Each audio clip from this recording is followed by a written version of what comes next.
I just put up the shade cloth. It's getting so warm already. Those are carrots. Here I have chives and I have endives and regular lettuce.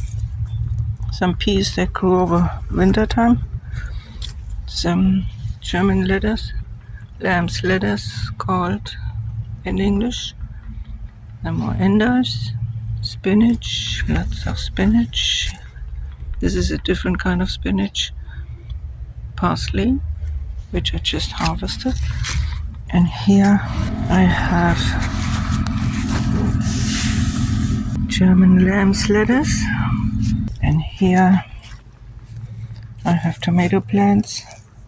Right now they are overnight under this plastic with the little hoops, and this thing is from an old greenhouse. More endive, regular lettuce, and some broccoli.